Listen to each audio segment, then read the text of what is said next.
In 1914, Freud wrote a paper called Remembering, Repeating, and Working Through. At the beginning of the paper, Freud describes how psychoanalysis changed over time. He explains that the clinical method developed step by step, and he divides this development in three different phases. The first phase of psychoanalysis depended a lot on hypnosis.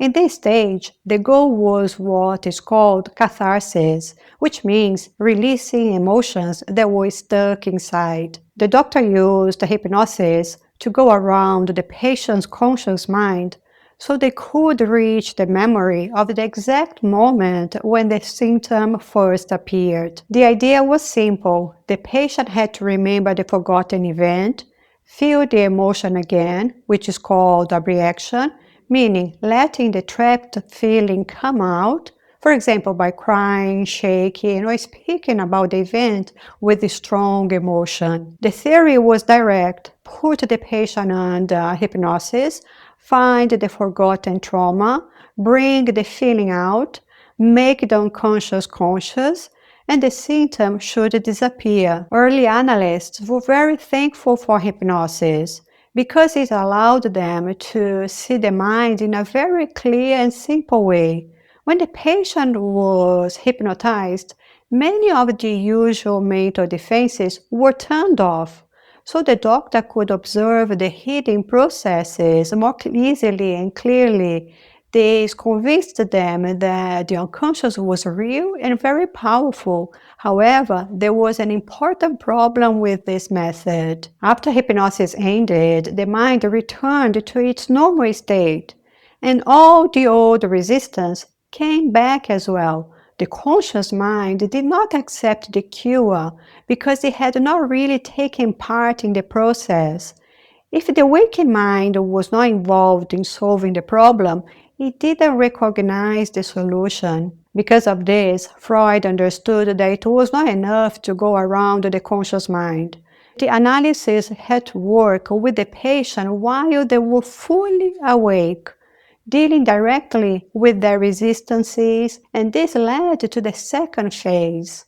In the second phase, hypnosis was completely abandoned.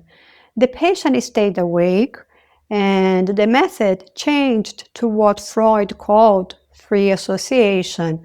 This means that the patient says whatever comes to mind without filtering or trying to be logical, while the doctor listens carefully by looking for small clues in what the patient says, trying to discover what the patient cannot remember. But as the patient is fully awake in this phase, the mind starts to fight against this process. The person avoids certain thoughts, changes the subject, forgets things, or becomes confused.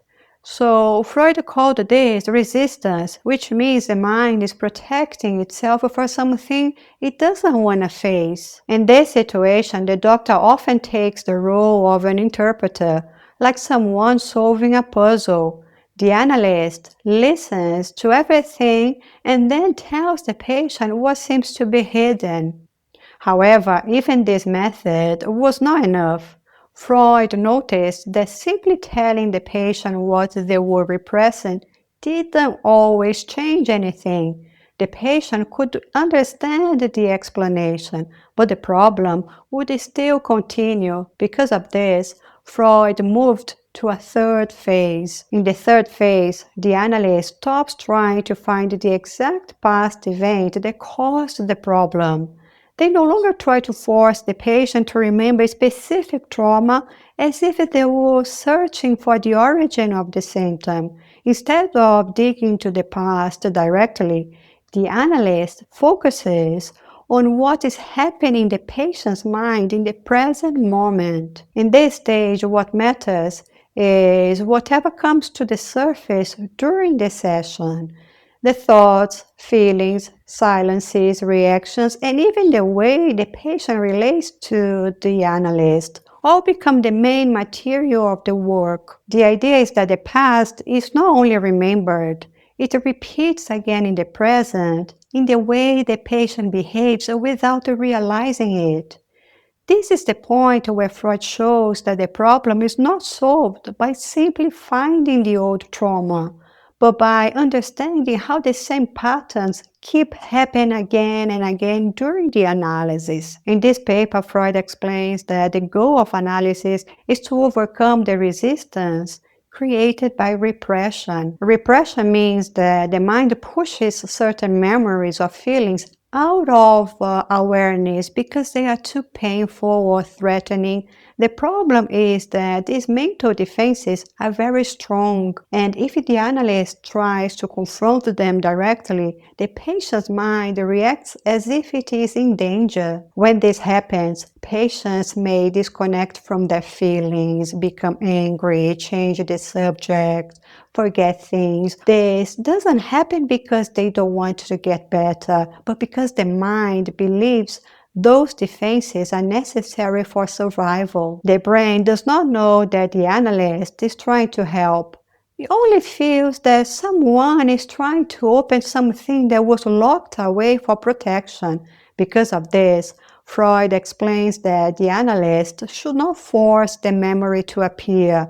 Instead, the work should focus on the small difficulties that show up naturally during the sessions, such as the everyday reactions, hesitations, contradictions, and emotional tensions, which are what Freud called resistance. And by observing these surface frictions carefully, the deeper truth slowly appears on its own without being forced. To understand this method, it's important to understand what Freud means by forgetting. In this paper, Freud changes the usual idea of forgetting, and he explains that forgetting is usually not accidental. Instead, the mind actively shuts certain experiences out on purpose, keeping them hidden for protection. The paper states that under this new technique, the patient does not remember anything of they have forgotten and repressed. Instead, they act it out. They repeat it as an action without knowing they are repeating it. The mind uses action as a substitute for memory. When a memory or past conflict is too painful, overwhelming, or unacceptable to face, the conscious mind pushes it away.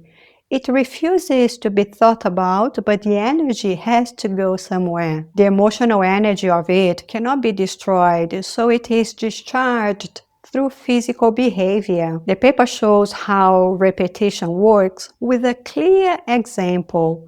A patient might not remember being defiant to their parents as a child, but they act defiant toward the analyst instead. The feeling is still there, but it's no longer aimed at the original person. The mind wants to express the emotion, but facing the parents is too painful, so it directs the defiance at the closest person, in this case, the analyst.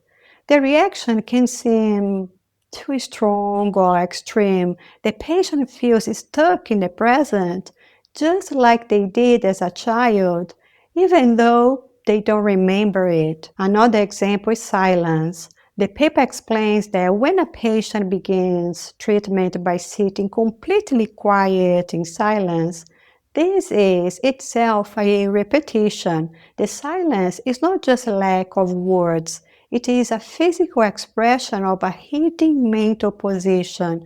The mind is like freezing the voice to stop a painful memory from coming up. To illustrate this, if a patient keeps repeating harmful patterns, such as choosing partners who abandon them or constantly clashing with their bosses until it causes trouble, this happens because of a repressed memory they are not aware of.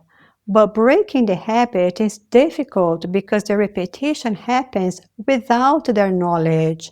The mind drives the behavior automatically, so the person doesn't realize why they are doing it. This repetition compulsion happens completely outside conscious awareness, but it changes how daily life can be understood. Everyday conflict, such as an argument with a spouse over dishes, a sudden anger at a friend's message, or feeling out of place at a party, are often not really new events. Many of these moments are the mind replaying old patterns from the past. Spouses become parents, bosses become childhood bullies, people around us are cast into roles from long ago experiences, and we act as if we are reacting to the present. When these old dramas are played out with the doctor in the therapy room, it's called transference. Understanding transference is essential because it shows how past patterns shape relationships and how the mind unconsciously repeats them now in the present. The paper says that the phenomenon of transference is one aspect of the repetition. It happens when the forgotten past is projected onto the doctor. But Freud emphasizes that this projection does not only happen with the analyst. It spreads to every part of the patient's life, such as falling in love, starting a project, or beginning a new business. The mind uses the present moment to replay experiences from the past as if they were happening again now. Freud says that the stronger the resistance to remember, the more patients act out instead of remembering. When the mind does not want to face a memory, it replaces remembering with a behavior. Now, in therapy, when resistance is low, which is what happens in positive transference, the painful memories can be remembered and talked about commonly. But when resistance becomes strong, as in negative transference, remembering stops and acting out takes its place. Because of this, the process of analysis can sometimes make life feel more unstable for a while. Old patterns become more visible before they can change. Freud gives an example of an older woman who had a habit of suddenly running away from her home and husband without knowing why. She would disappear without telling anyone where she was going, and she had no clear memory of why she did this. The escapes were not planned in a conscious way, but seemed to happen automatically, as if something inside her pushed her to leave. When she began analysis, she very quickly developed strong, affectionate feelings toward Freud. This emotional attachment appeared with unusual speed, growing intensely in only a few days. However, before Freud could fully understand what was taking place or respond in a helpful way, she suddenly broke off the analysis and ran away from the analysis as well. In doing this, she repeated the same pattern that happens in her life. Instead of remembering the reason for her behavior, she acted out again. The difference was that this time the repetition happened within the analysis itself, and the analyst became part of the pattern she was repeating. Now, how can the patient stop from acting out? Freud explains that during analysis, patients are advised to make a promise. They should avoid making major life decisions during analysis. This means no major career changes, no sudden decisions about marriage or separation, and no important commitment until the analysis has progressed further. The reason is that when the repetition compulsion is active, decisions may not really be free choices. They can be driven by old conflicts from the past. In that state, a decision can become just another symptom instead of something truly chosen in the present. However, Freud says that the main way to control the compulsion to repeat is working with transference itself. The idea is to allow the repetition to appear inside the therapy instead of letting it spread in other areas of the patient's life. Freud describes this as bringing the compulsion into the transference where it can unfold in a controlled space. In analysis, the patient is free to project old feelings onto the doctor, such as love, anger, fear, disappointment, or mistrust. These emotions are real, but they happen under special conditions where they can be observed and understood. In this way, the analysis creates a kind of container where the old patterns can show themselves without taking over the patient's whole life. Now, in practice, completely putting life on hold is very difficult, especially in modern life. Work, relationships, and responsibilities cannot simply stop. Freud's point is not that life must freeze, but that during analysis, important decisions should be taken slowly because making changes during this period may come from the past rather than from the present situation. At the end of the paper, Freud states that beginner analysts often make a critical mistake. They think that uncovering the resistance and naming it to the patient is the whole job. But when the doctor names the resistance, nothing may change. Sometimes the resistance even becomes stronger, and the situation feels more confused and darker. Beginner analysts may think that the analysis is failing, but Freud says that the work is actually going well. This seems strange at first. If the resistance is getting stronger, it feels like things are getting worse.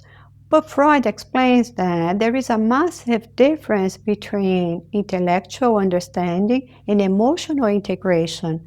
Knowing the name of the problem is not the same as working through the emotion behind it. When the resistance is named, it doesn't disappear. Instead, it becomes clear and more visible, and this is the moment when the real work begins. Freud says that patients need time to become familiar with the resistance, to face it again and again, and to slowly work through it.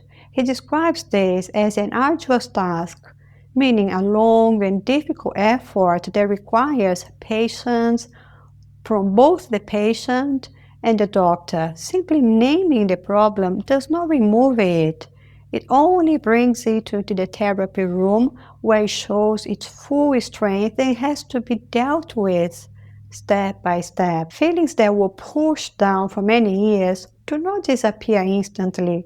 They stay trapped, and working through means allowing those emotions to come out little by little instead of keeping them locked away inside.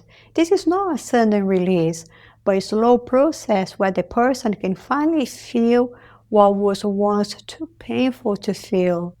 In modern days, this can be compared to how the brain forms habits over time. When the mind avoids the same emotional pain for many years, it becomes used to reacting in the same automatic way. Changing this pattern takes time because the brain has to learn a different way to respond. Working through means staying with the uncomfortable feeling without escaping from it until a new and healthier pattern can form. For this reason, Freud insists that the real work of analysis is not quick inside, but the long trial of patience. In other words, staying with the discomfort, facing the resistance, and slowly allowing the blocked emotion to come back into life.